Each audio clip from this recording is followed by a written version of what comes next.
मेरे साथ ये वफादार हैं, मोहम्मद इनका नाम है। और इन्होंने मुझसे कहा कि मैं आपसे एक सवाल पूछना चाहता हूँ इस मौजू पर कि आज के नौजवान, जिनको हम जेन जी भी कहते हैं और एक उसमें फिर जेन अल्फा भी आ जाती है, तो इनके कुछ प्रॉब्लम्स हैं जिनमें से इन्होंने हाईलाइट किया। और आई एम श्योर इनके जहन में इनके कुछ दोस्त अहबाब होंगे जिनका एक रियल क्वेश्चन होगा। और वो क्वेश्चन है कि वो किसी रिलेशनशिप में आने वाले होते हैं, यानी शादी के प्रोसेस में होते हैं, तो वो प्रोसेस वैसा स्मूथ नहीं होता जैसे हमारे बड़े भाइयों का, वालदैन का और उनका हुआ था। और उसके बाद बहुत जल्दी प्रॉब्लम अराइज करना शुरू हो जाते हैं। यानी इनके सवाल का ताल्लुक इस बात से था कि जिस वक्त शादी का प्रोसेस हो रहा है, तो उस दौरान एक यंग बंदा अपने इमोशंस को हैंडल कर सकता है कि नहीं। तो आप बताइए वो सवाल, फिर मैं इंशाल्लाह बात। अच्छा, मेरा बुनियादी तौर पे सवाल ये उसके उसके दो पार्ट्स। उसका एक पार्ट ये है कि हमारी जो जनरेशन है उनके बिहेवियर्स काफी इनकंसिस्टेंट हैं in their professional life as well as their personal life. अच्छा, प्रोफेशनल लाइफ में तो कहीं ना कहीं केटर हो सकता है, मगर जब most important phase of their life आता है, जब वो एक रिलेशन में बिल्ड कर रहे होते हैं, या फिर वो एक फेज होता है जब वो एक शादी की तरफ जा रहे होते हैं, सो दे वांट कि एक कोई कस्टम मेड चीज या टेलर मेड चीज आ जाए, जो कि ह्यूमनली पॉसिबल नहीं है। वो जो फेथ इन अल्लाह या फिर फेथ ऑफ लाइफ पे चीजों को नहीं छोड़ रहे होते। तो मेरा बुनियादी सवाल है कि इसकी वजूहात क्या है और इसको कैसे केटर किया जाए। जी, देखो मोहम्मद, बात यह है कि हम जो कुछ हैं ना, उसके पीछे हमारा पूरा एक माजी मौजूद है। और मेरी ज़ाती जो रिसर्च की फील्ड और मेरी जो एक आजकल मेहनत का मैदान है, उसमें मुझे ये पता चला है कि जो ज़िंदगी के 7 साल, 5 से 7 साल का वक्त है, वो बहुत कीमती होता है। हमारे बचपन के 5-7 साल का जो वक्त है, उसमें हमारा एक तरह का जैसे बिल्डिंग का ग्रे स्ट्रक्चर बनता है ना, ऐसे ग्रे स्ट्रक्चर बन जाता है। और हमारा पैटर्न जो है वो बन जाता है कैसे।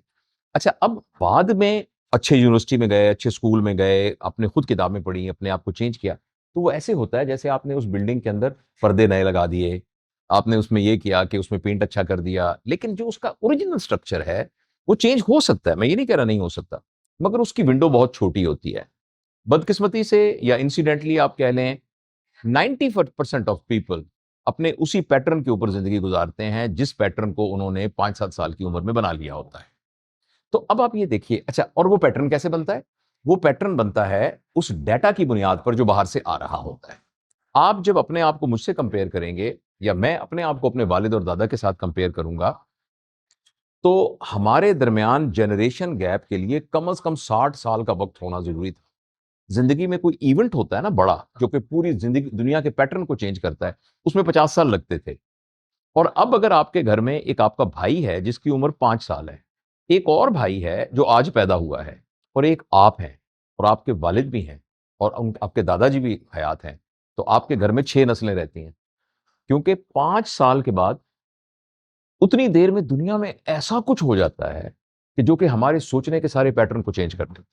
और खास तौर पर पिछले 10 साल के अंदर आर्टिफिशियल इंटेलिजेंस के आने के बाद और सोशल मीडिया और स्क्रीन के इस्तेमाल की वजह से आपकी तरबियत और मेरी तरबियत और मेरे वालिद साहब की तरबियत में जो मेजर फर्क है, मेरे पास जो डाटा आया उसका 90% हिस्सा मेरे वालदैन की तरफ से आया, मेरे मस्जिद के मौलवी साहब से आया, मेरे स्कूल के टीचर्स की वजह से आया, और मेरे उन दोस्तों के साथ आया जिनके साथ मैं खेलता रहा। और उस डाटा ने फॉर्म किया मेरा वर्ल्ड व्यू। आपका वर्ल्ड व्यू ब्राजील में रहने वाले एक शख्स से लेकर और न्यूजीलैंड में क्राइस्ट चर्च के अंदर एक नाचने वाले डांसर से लेकर, और यानी इजिप्ट के अंदर और वहां के मुफ्ती साहब तक यानी मैंने कोशिश की है कि मैं स्पेक्ट्रम को फैला सकूं। उन सब ने कंट्रीब्यूट किया है आपकी ग्रोथ के अंदर, वर्ल्ड व्यू बनाने के अंदर। और उस वर्ल्ड व्यू में जो मेन चीज है ना, वो ये है लस्ट। हमें जो ये जो वर्ल्ड व्यू देता है ना, ये वर्ल्ड व्यू बहुत क्विक है, बहुत एक स्पार्क की तरह है, हर 10 सेकंड के बाद चेंज हो जाता है, एक नया मंजर सामने आ जाता है। उस नए मंजर ने हमारे अंदर एक तरह की तहरीक पैदा करनी है, उस तहरीक से हमें लस्ट पैदा होगा। और लस्ट को साइंटिफिकली बताने के लिए डोपामीन पैदा होगा। डोपामीन एक हार्मोन है जो हमें मजा देता है। अल्लाह ने क्यों रखा है? इसलिए रखा है कि मजा आपको तहरीक देता है।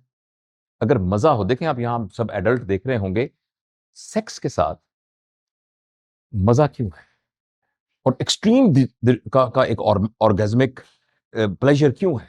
वो इसलिए है कि ये एक इंतहाई गलीज और एक तरह का मेसी और एक तरह का अजीब सा काम, लेकिन इसके साथ अटैच करना डोपामीन की प्रोडक्शन को इसलिए है ताकि लोग इसको करें, ताकि इसके बगैर तो फिर आगे से जनरेशन कंटिन्यू होती। तो ये मैंने आपको एक मिसाल दी है। तो ये जो लस्ट का होना और एक मजे का आना, ये इंसान में एक तहरीक पैदा करता है एक हद तक, एक हद तक। लेकिन अनफॉर्चुनेटली हुआ ये है कि इतना ज्यादा ये जो स्टिमुलेट करने वाला मटेरियल आता है और वो बहुत जल्दी जल्दी फ्लिप होता है। इसके फ्लिप होने की वजह से हमारी पूरी फ्रेमवर्क और environment of our internal milieu has become only lust oriented। और जिस जगह पर लस्ट ड्रॉप होता है ना, तो हमारे अंदर बेचैनी पैदा होनी शुरू हो जाती है। हमें हर चीज में मजा चाहिए।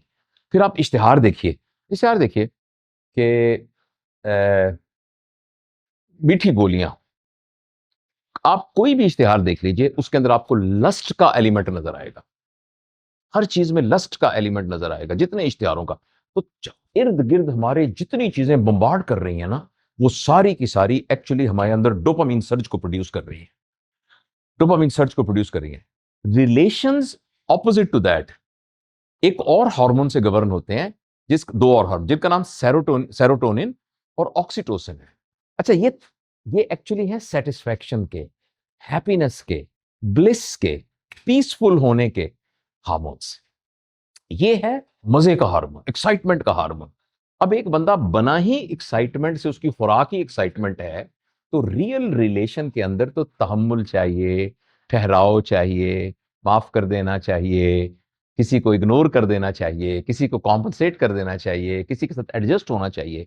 तो आपने रीजन पूछी थी, रीजन उसकी यही है कि हम सब का बैकग्राउंड, खासतौर पे जो यंग बच्चों का, वो बैकग्राउंड इस किस्म का है कि वो किसी एक जगह पर टिक ही नहीं सकते। मुझे याद है, अब भी मुझे मालूम है आपका बैकग्राउंड के माशाल्लाह आपका उन लोगों के साथ उठना बैठना, आपने सलमान आसिफ सिद्दीकी साहब का भी नाम लिया था, तो मुझे पता है कि आपको इस बात का तजुर्बा होगा कि पुराने ज़माने में ब्लैक एंड व्हाइट ड्रामा होते थे ना। अब ड्रामा का सीन ऐसे है कि अचानक एक बांसुरी बजी, अब वो 30 सेकंड तक बांसुरी बज रही है, फिर एक पर्दा हटा, खिड़की से एक आदमी नजर आया, जिसने आराम से खड़े होके अपनी चादर, देखिए आपको बोरियत होनी शुरू हो गई है, एक चादर लेके उसने यूं किया और वो बैठ गया, और वो बैठा है। थोड़ी देर में उसकी गाल से कतरा टपका, आंख से और गाल से निकलता हुआ नीचे आ गया। उसके बाद वो उठा। अब देखिए ये जो मंजर है, हम इस मंजर को देखने के आदी हैं और इसी के अंदर से हिज उठाने के आदी हैं, ठीक है। और अब आपको चाहिए हर 5 सेकंड के बाद नया। अब आप फिल्म को देखेंगे, ठप ठप टश टश, तो हर म्यूजिक की टोन के साथ एक नया सीन आना जरूरी है। एक इधर से एक इधर से एक इधर से एक इधर से नया सीन आना जरूरी है। तो ये नया सीन जिंदगी में नहीं, रिलेशंस में नहीं आ सकता। रिलेशन में तो वही एक बंदा है जो आपके साथ, वही बूढ़ी फूफी है, और वही एक खातून है जो आपकी अहलिया है उसके साथ। तो ये तो है इनकी रीजंस। अब ये है कि इसका हल क्या करें। इसका हल ये है कि देखो, हमें ये बहुत सोचना है कि रिलेशंस कारोबार की तरह नहीं होते। रिलेशंस जो हैं वो इस तरह से नहीं होते, गिव एंड टेक नहीं होता सिर्फ। और कारोबार के अंदर और बाकी जगहों पर मैथमेटिक्स चलता है, 2 और 2 4 है। मुझे इतने परसेंट मुनाफा हुआ तो इतने परसेंट होना चाहिए। मेरी आपके साथ एक बिजनेस डील है कि 30% आपका, 70% मेरा, क्योंकि मेरी इन्वेस्टमेंट ज्यादा है तो मुझे 70% मिलना चाहिए। लेकिन रिश्ते ऐसे नहीं चलते। रिश्तों में 2 और 2 3 भी हो सकता है, 2 और 2 5 भी हो सकता है, और 2 और 2 2000 भी हो सकता है। आप मुझसे छोटे हैं, मेरे प्यारे हैं, और आपने मुझसे कर्जा लिया 200 रुपए, 2000 रुपया। कुछ अरसे के बाद ना आपने कहा कि वो अंकल मुझे पैसे आ गए, तो ये आपने कहा और चल यार 1000 ही दे दे, कोई बात नहीं। अच्छा, हालांकि 2000 देने चाहिए, लेकिन हम वो जो 1000 रह गया ना पीछे। अच्छा, ऑपोजिट हुआ कि मैंने आपसे कर्जा लिया था, और जब मेरे पास पैसे आए तो मैंने कहा दो यार ये पकड़ 3000, ये नहीं ओ यार चल रख ले। अच्छा, हालांकि मुझे 2000 ही देने चाहिए थे। ये जो 1000 का वक्फा पड़ा है ना, इसके अंदर जो चीज आके इसको बैलेंस किया है ना, उसका नाम है अनकंडीशनल लव। उस गैप को अनकंडीशनल लव में। तो हमारे यहाँ ये है कि जो हमारी ये जनरेशन है जिसका आपने जिक्र किया, एक तो रिलेशनशिप उनके नजदीक अहमियत नहीं रखते। क्यों नहीं रखते? इसलिए कि जिसको वो रिलेशन समझ रहे हैं ना, जिसपे उसकी ट्रेनिंग हुई है, वो एक्चुअली कनेक्शंस हैं। वो कनेक्शंस को रिलेशनशिप समझ रहे हैं। 5,000 कनेक्शन का मतलब ये है कि अगर आप 5,000 कनेक्शन एक ही वक्त में खत्म करना चाहें तो आप अनफ्रेंड करेंगे और खत्म हो जाएंगे। और बनाने के लिए क्या करना होगा? फ्रेंड रिक्वेस्ट भेजनी पड़ेगी। लेकिन आपके साथ जो मेरा रिलेशन है ना, ये वो था कनेक्शन। कनेक्शन यूं खत्म कर सकता हूं, लेकिन रिलेशन जो मेरा आपके साथ है ना, इसको खत्म करने के लिए मुझे बड़ी मेहनत करनी पड़ेगी, क्योंकि इसको बनाने के लिए बड़ी मेहनत की गई है। Exactly. तो ये दूसरी वजह है कि वो एक्चुअली कनेक्शन की अहमियत को समझते हैं, वो कनेक्शन और रिलेशंस को एक ही तरह का समझते हैं। तो इसलिए तो करें क्या, हम इस पर बात को खत्म करते हैं, क्योंकि इस मौजू पर हम बहुत लंबी बात कर सकते हैं। मेरा ये ख्याल है कि हम ये करें कि ये बात सोचें कि मुझे जितनी अहमियत अपनी जिंदगी के और फेजेस में देनी है, उतनी ही अहमियत अपने रिश्तों को देनी है। और रिश्तों के सिलसिले में इस नजर से मैंने रिश्ता रखना है कि मुझे रिश्ते को निभाना है, और रिश्ते को निभाना बगैर कुर्बानी के नहीं हो सकता। रिश्ते को निभाने के लिए दूसरे शख्स को अपनी नजरों के मुताबिक एक परफेक्ट इंसान के तौर पर देखने की बजाय एक्सेप्ट करना होगा जैसा वो है। We have to accept the other person कि जैसा वो है, और उससे ये तवक्को रखनी पड़ेगी कि वो हमें ऐसे एक्सेप्ट करे जैसे कि हम हैं। और अगर हम ऐसा करेंगे तो फिर इन रिश्तों को बचाया जा सकता है। तो मुझे मुझे इस बात का एहसास है कि मैंने ज्यादा डायग्नोसिस पर बात की है, ट्रीटमेंट पर कम बात की है। लेकिन बात यह है कि जब एक इमारत गिरने में एक इमारत गिर जाए, तो उसके गिरने में अगर 10 सेकंड लगे थे ना, तो उसको बनाने में 10 सेकंड नहीं लगेंगे। तो ये जो कुछ हमारे दिमाग में हो चुका है ना, इस सारे को बनाने के लिए असरे नौ हमें लोगों के मिजाजों पर काम करना है। तो इससे एक कनेक्टिव सवाल मेरे पास ये है कि जब हम आपने बात की कि बहुत जल्दी इवॉल्व कर रहा दुनिया इवॉल्व कर रही है, कि पहले 50 साल चाहिए होते थे, 60 साल चाहिए होते थे, मगर अब 5 साल के गैप में भी, या फिर आप कहें तो 5 महीने के गैप में भी इतनी इवॉल्व कर जाती है। तो क्या एक हमारी जनरेशन को आप क्या सजेस्ट करेंगे कि अपनी लर्निंग को कितना फ्लूइड रखा जाए और अपने बिलीव्स को से कितना कनेक्टेड होना जरूरी है? देखिए, एक बात समझनी बहुत जरूरी है कि अल्लाह ताला ने हमारे इंसान को जो बनाया है ना, और उसको जिस तरीके से उसकी लर्निंग साइकोलॉजी को बनाया है, लर्निंग से मुराद ये है कि ऐसी बात को सीख लेना जो मेरे मिजाज और रवैये का हिस्सा बन जाए, मैं इसको लर्निंग कह रहा हूं। लर्निंग कॉग्निटिव लर्निंग नहीं, याद नहीं करना कि आपको याद हो गया। याद होना लर्निंग नहीं है, लर्निंग का एक सेगमेंट जरूर है। तो हमारी लर्निंग को जिस तरीके से अल्लाह ताला ने डिजाइन किया है ना, वो ये है कि इंसान इंसानों से सीखता है, इंसान एनवायरनमेंट से सीखता है, और इंसान रियल लाइफ एक्सपीरियंसेस से सीखता है। तो लिहाजा अब अगर हम दोबारा उसको करना चाहें, तो ये जो स्क्रीन के जरिए जो हमें पास आ रहा है, इसको कॉग्निटिव डोमेन में एक छोटा सा सेगमेंट समझें, मगर सीखने के अमल को फिर ऑर्गेनिक करें, लोगों से सीखें, इल्म को इल्म वालों से सीखें, इल्म को किताबों से सीखें, इल्म को लोगों से, वाकयात से, कॉन्टेक्स्ट से सीखें।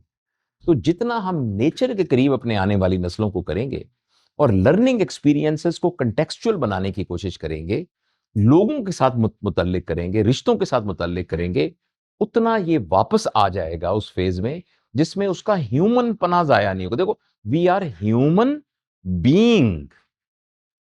तो जो हमारा ह्यूमन पना है ना, वो हमारी बीइंग का पार्ट होना बहुत जरूरी है। सिर्फ बीइंग होना काफी नहीं है।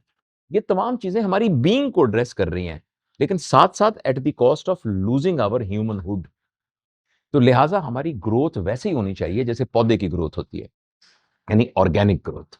उस ऑर्गेनिक ग्रोथ में जो एनवायरनमेंट में ग्रोथ होती है, उस तरीके से अगर हम ग्रो करेंगे। लिहाजा टीचर का, वालिद का, मुआशरे का काम सिचुएशन को कंट्रोल करना नहीं है, क्लाइमेट को कंट्रोल करना है।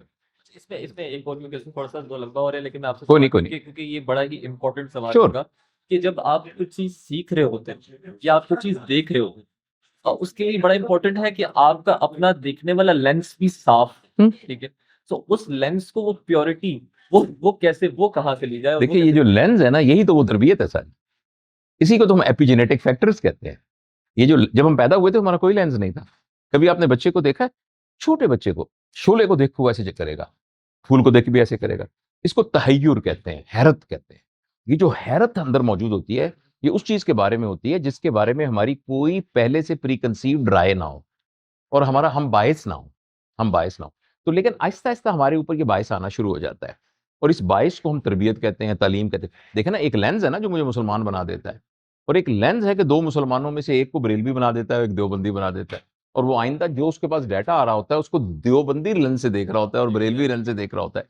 तो ये जो लेंस है इसको प्योर करने के लिए मुझे तो जो मेरी मेहनत का मैदान है कि डे जीरो से वालिदैन की जिम्मेदारी है कि लेंस को ही जरा साफ रखें। लेकिन अगर आपकी और मेरी उम्र में, आपकी भी उम्र मैं उसी ब्रैकेट में ला रहा हूं, इसलिए आप मुझसे बहुत छोटे हैं, मगर जब आप उम्र 14-15 साल की उम्र हो जाती है तो वो फिक्स लेंस बन जाते हैं। तो मेरी और आपकी उम्र में हम शऊरी तौर पर, ये आखिरी बात होगी हमारी इस गुफ्तगू की, हमें कहीं जाना भी है, कि दो मैं आपको स्किल बता देता हूं, वो आज से आप अप्लाई करना शुरू कर दें। आप अपने लेंस को और अपने दिमाग को रीवायर कर सकते हैं। एक एक्सटर्नल है, एक इंटरनल है। जो इंटरनल है उसको हम कहते हैं सेल्फ रिफ्लेक्शन। रोजाना 15 मिनट निकालें और झुक के अपने अंदर झांक कर, कुछ ना करें, अपने पिछले 12 घंटे का जायजा ले लें बस, और सुबह उठ के रात पिछले 12 घंटे का जायजा ले लें, और उसमें अपने आप से पूछें कि जो मैंने किया ठीक किया कि नहीं किया। इसको सेल्फ रिफ्लेक्शन कहते हैं, और इसको आप अंडर एस्टिमेट ना करें। ये बहुत पावरफुल टूल है इंसान के अंदर तब्दीली लाने का। अब वक्त होता तो उस पर तफसील से बात करते। दूसरा जो है वो एक्सटर्नल है, जिसे हम कहते हैं करेक्टिव फीडबैक। बड़े आदमी तो ये होते हैं कि कोई भी बंदा कहे ना कि मोहम्मद यार तुम तो इंतहाई कंजूस इंसान हो, तो नाराज होने की बजाय आप कहें यार तुम कॉफी पियो, प्लीज मुझे एक्सप्लेन करो कि तुम्हें कैसे पता लगा, यार तुमने ना, प्लीज यू एक्सप्लेन। अच्छा, अगर तो उसने आपको कायल कर लिया, उसके गले में हार डालिए, आपको तो पता ही नहीं था कि आप कंजूस हैं, आपको पता लग गया। और अगर वो आपको कायल ना कर सका, तो एक बात और हुई, अब आपने एक और लाइफ लॉन्ग फ्रेंड बना लिया। अच्छा, इसी तरह किसी ने गाली दी, तो आपने कहा मुझे गाली दी है। गाली देना तो बहुत बुरी बात होती है। गाली देना तो हर बंदा कहता है बुरी बात है, लेकिन और आप अच्छे आदमी हैं, आपने जब गाली दी है तो आपके जहन में क्या था, प्लीज मुझे एक्सप्लेन करें। अब इमेजिन करें आप किसी के साथ ये करें, तो थोड़ी देर बाद आपको पता चलेगा कि एक्चुअली वो गाली तो नहीं देना चाहता था, उसकी डिक्शनरी का प्रॉब्लम था। उसके पास वो अल्फाज नहीं थे जो वो कहना चाहता था कि यार तुमने 6 बंदों के सामने ना मेरी बेइज्जती की, मैं बहुत हर्ट हुआ, मगर इसके पास अल्फाज नहीं थे। तो अपने आप को हाजिर कर दें दुनिया की क्रिटिक के लिए, और आपके पास जो भी नेगेटिव कमेंट आए ना, तो उसको आप डिफेंड ना करें, उस बंदे से उसको एनालाइज करवाना शुरू करें। और अगर ये बहुत मुश्किल हो, जैसे हर राह जाता मुझे कहने लग जाए बॉस, मुझे बहुत लगेगा ना इतना बड़ा बनने में, तो कम से कम 2-4 बंदे ऐसे चुन लें कि जिनको कह दें कि यार आपको मैं इजाजत देता हूं, मुझ में कुछ भी ऐब नजर आए तो आप मुझे बताइए एनालिसिस। तो ये 2 टेक्निक हैं, एक एक्सटर्नल है, एक इंटरनल, इससे ये लेंस बेहतर हो जाता है। तो हमारी गुफ्तगू नामुकम्मल है, तो लेकिन ये कि वक्त की कमी की वजह से बहुत थैंक शुक्रिया, thank you very thank much. Thank